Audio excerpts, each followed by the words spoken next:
Sobre a tabela periódica e os elementos químicos, é correto afirmar que a eletronegatividade pode ser considerada como sendo a força que o átomo puxa para si elétrons compartilhados. Perfeito, ok? O átomo está compartilhando elétrons, então tem uma ligação covalente, e cada um dos dois átomos vai puxar os elétrons para si. O átomo mais eletronegativo puxa os elétrons com mais força, deixa a ligação polar, aquilo que a gente já viu na sequência, mas essa está correta. Então essa a gente assinala. Potencial de ionização é a energia necessária para arrancar elétrons de um átomo. Perfeito. E aumenta como o tamanho do átomo? Não. Quanto maior é o tamanho do átomo, mais fácil é de arrancar elétrons, logo menor é o potencial de ionização, menor é essa energia necessária. Só vamos lembrar, a força com que o núcleo puxa os elétrons, ela é expressa pela lei de Coulomb. Gente, quem não estudou ainda a lei de Coulomb, não se preocupe com isso aqui, tá? É só uma interpretação, não tem que fazer conta, mas cai uma constante. Q1 seria a carga do núcleo, Q2 a carga do elétron e D a distância. São esses os fatores que interferem na atração que o núcleo exerce sobre os elétrons. Então, Q2 é a carga do elétron. Se o núcleo está puxando o elétron, a carga do elétron é sempre a mesma, não faz a menor diferença. Então, os fatores que vão interferir são Q1, que é a carga do núcleo, e D ao quadrado, que é a distância. Se eu estou falando da relação com o tamanho do átomo, eu estou falando com a distância. Quanto maior é o tamanho do átomo, mais longe do núcleo está o elétron da última camada. Logo, maior essa distância, menor é a força de atração. Então, essa energia necessária para arrancar elétrons, ela vai ser diretamente proporcional a essa força. Quanto mais força o núcleo puxa os elétrons, mais difícil arrancar esses elétrons. Eu preciso de mais energia, então maior é o potencial de ionização. Quanto mais perto do núcleo estão esses elétrons, portanto, menor a distância, maior é a força necessária para arrancar os elétrons. Então essa está errada. Ela não aumenta, ela diminui com o tamanho do átomo. O caráter metálico dos elementos é inversamente proporcional ao tamanho do átomo. Então vamos lembrar, caráter metálico é a tendência que os átomos têm de perder elétrons. É sinônimo de eletropositividade. E quanto maior, olha só, é inversamente proporcional ao tamanho. Quanto maior o tamanho, mesmo o raciocínio da proposição anterior, quanto maior o tamanho do átomo, mais longe do núcleo está o último elétron, mais fácil de perder. Então o caráter metálico é proporcional ao tamanho do átomo, não inversamente. Quanto maior é o tamanho do átomo, mais fácil perder elétrons, maior é o caráter metálico.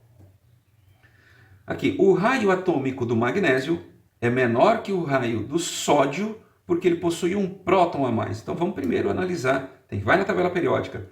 Sódio tem número atômico 11, magnésio tem número atômico 12. Eles estão ali um do ladinho do outro.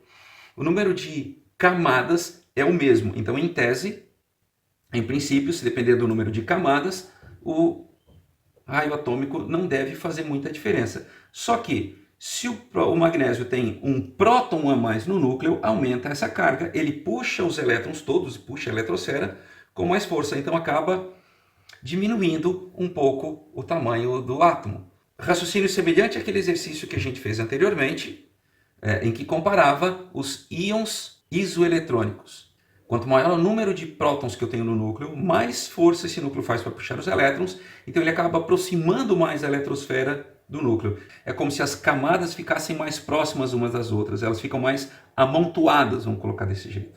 Tá? Então, se o raio atômico do magnésio, olha só, se ele possui um próton a mais, esse núcleo puxa a eletrosfera com mais força, então sim, o raio atômico do magnésio vai ser menor. Esta está correta.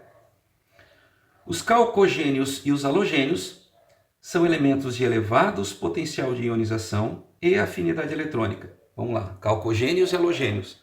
Calcogênio é a família 16, a família do oxigênio, e halogênios, família 17, família do flúor. Então são as duas que são lá para o final da tabela, ok? As que vêm antes dos gases nobres. São elementos de elevados potencial de ionização. Sim, vou lembrar quem está mais à direita, como tem mais prótons no núcleo, comparando aqueles que estão no mesmo período. Quanto mais à direita, maior o número atômico, mais prótons no núcleo. Então, maior força de atração sobre os elétrons. Com isso é mais difícil arrancar elétrons, então ok, tá certo. É maior afinidade eletrônica, sim, porque quem puxa os elétrons com mais força tem maior tendência a ganhar e com isso libera mais energia quando ganha esses elétrons. Alta eletronegatividade, perfeito. Ok, pelos motivos que eu citei agora, tem mais prótons no núcleo, puxa elétron com mais força, então maior tendência de ganhar elétrons. E eles diferem entre si pelo número de elétrons na última camada, exatamente.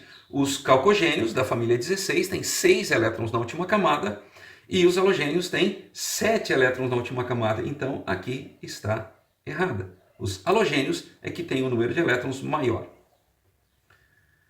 As linhas e colunas são chamadas de famílias e períodos, respectivamente. Bom, as linhas são os períodos e as colunas são as famílias. Então, a ordem está trocada, não está dito. O respectivamente faz com que esteja errado. Elemento químico é um conjunto de átomos com um determinado número atômico. Sim, todos os átomos que têm o mesmo número atômico pertencem ao mesmo elemento químico, então essa está correta. Isótopos são átomos de um mesmo elemento químico que possuem o mesmo número de massa. Não. Isótopos são de um mesmo elemento químico, então eles possuem o mesmo número de prótons. Para serem isótopos, o número de nêutrons e, consequentemente, o número de massa tem que ser diferente. Estaria correto se eu dissesse: isótopos são átomos de um mesmo elemento químico que possuem diferente número de massa. Aí estaria correto. Desta forma, não está. Os elementos de transição são todos metais, ou seja, todos os elementos de transição são metais. Vai olhar na tabela periódica, elementos de transição, né? Ó. Então os elementos de transição estão aqui, ó. Essa parte são os elementos de transição. E a separação metais e ametais ocorre aqui, ó. Então nós temos aqui, nessa parte aqui, os ametais, aqui os gases nobres, e para cá, tirando o hidrogênio, que não é metal nem ametal, todos os que estão para cá são metais. Os elementos de transição estão aqui, então sim, todos os elementos de transição são metais, então aqui está certo. Eles se caracterizam por ter o subnível mais energético na última camada eletrônica? Não, é justamente o contrário. Os elementos de transição se caracterizam por não ter o subnível mais energético na última camada eletrônica. Ok? No caso dos elementos de transição externa, que são os que estão todo esse espaço aqui, eles têm o subnível mais energético na penúltima camada. E aqui, ó, nessa regiãozinha aqui, portanto, dentro desse espaço também mais específico, nós temos as séries destacadas aqui embaixo, que são elementos de transição interna e que têm o subnível mais energético na antepenúltima camada. Então, não, quem tem um subnível mais energético na última camada é chamado de elemento representativo, ok? Que são os que estão aqui nas duas primeiras colunas e em todo esse bloco aqui. Agora vamos lá, uma coisa bem específica. Os elementos flúor, oxigênio, nitrogênio, cloro, bromo, iodo, enxofre, carbono, fósforo e hidrogênio estão escritos em ordem crescente de eletronegatividade. Gente, olha só, o flúor é o elemento mais eletronegativo. Se ele é o primeiro, então não pode estar em ordem crescente, está em ordem decrescente. Aliás, essa aqui é aquela sequenciazinha que tem até macete para ajudar a gravar, para vocês lembrarem quem é mais eletronegativo. Isso é muito importante na hora que a gente for calcular o NOx, vai ser bastante importante isso, né? Aquela frasezinha, fui ontem no clube, briguei e saí correndo para o hospital. Então esta é a ordem decrescente de eletronegatividade. Beleza?